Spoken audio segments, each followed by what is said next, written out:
Percy is a little green tank engine who works in the yard at the big station.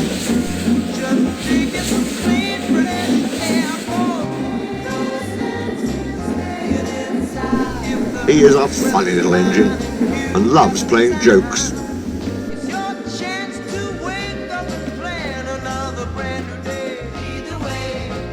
These jokes sometimes get him into trouble.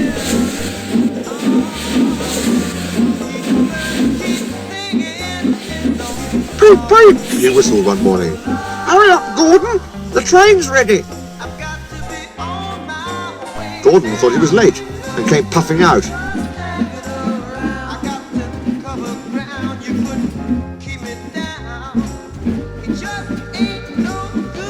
Ha ha ha! Laughed Percy and showed him a train of dirty coal trucks.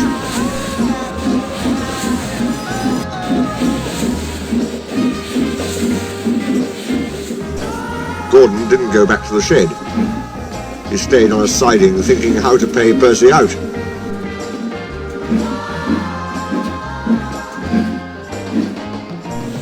Stay in the shed today, squeaked Percy to James. The Fat Controller will come and see you. James was a conceited engine. Ah, he thought, the Fat Controller knows I'm a fine engine, ready for anything. He wants me to pull a special train. So James stayed where he was, and nothing his driver and fireman could do would make him move. But the Fat Controller never came, and the other engines grumbled dreadfully. They had to do James's work as well as their own. At last an inspector came. "Show a wheel, James," he said crossly. "You can't stay here all day." "The Fat Controller told me to stay here," answered James sulkily. "He sent a message this morning." "He did not," retorted the inspector. "How could he? He's away for a week." "Oh," said James. "Oh." He came quickly out of the shed. "Where's Percy?" Percy had wisely disappeared. When the Fat Controller came back, he did see James. And Percy too. Both engines wished he hadn't.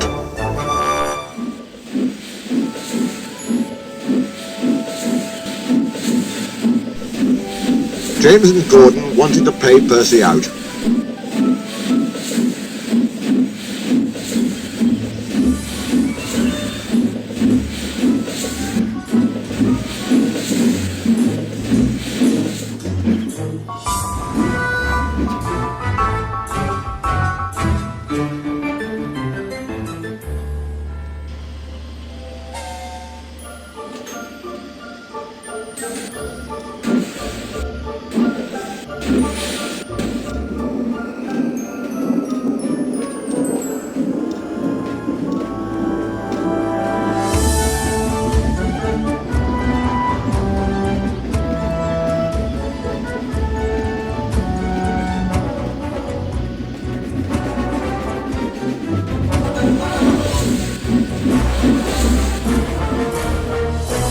But Percy kept out of their way.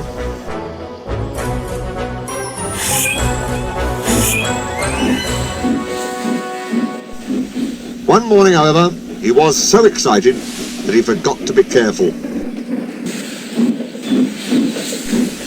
"I say, you engines," he bubbled, "I have to take some trucks to Thomas's Junction. The Fat Controller chose me specially. He must know I'm a really useful engine." "More likely he wants you out of the way," grunted James. But Gordon gave James a wink. Ah, yes," said James. "Just so.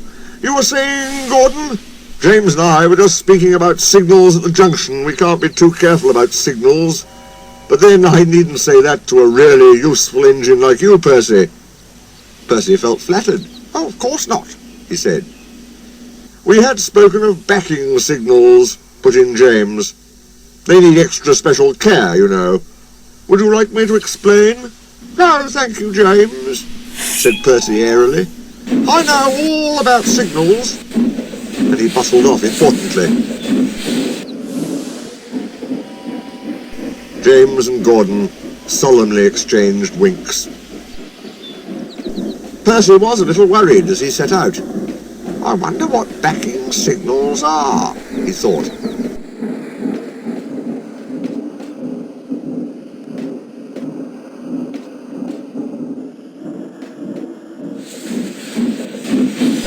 "Never mind, I'll manage. I know all about signals." He puffed crossly to his trucks and felt better.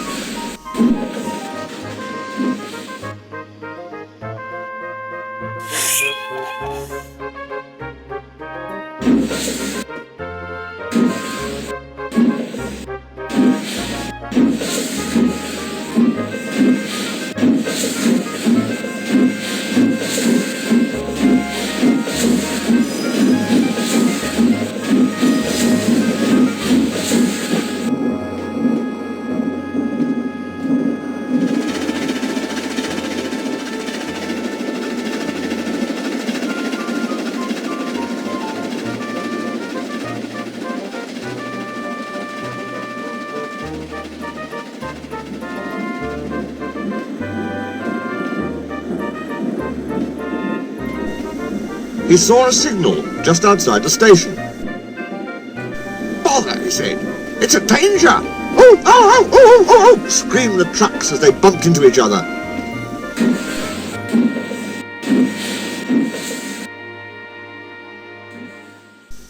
Presently the signal moved to show line clear. Its arm moved up instead of down. Percy had never seen that sort of signal before.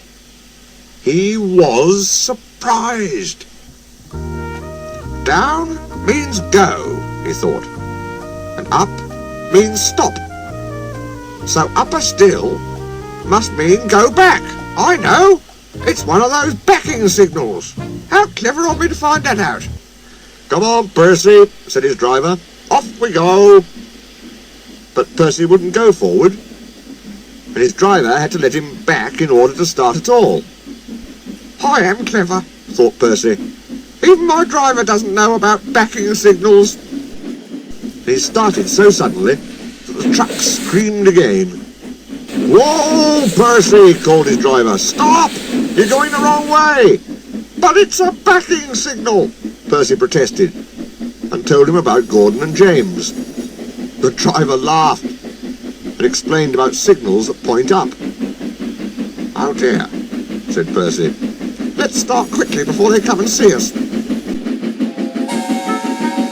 But he was too late.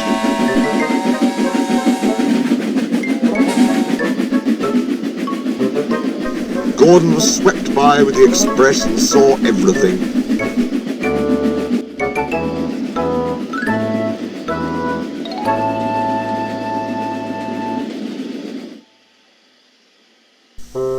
The big engines talked about signals that night. They thought the subject was funny.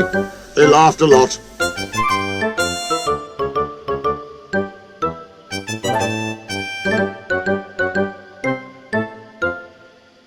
Percy thought they were being very silly.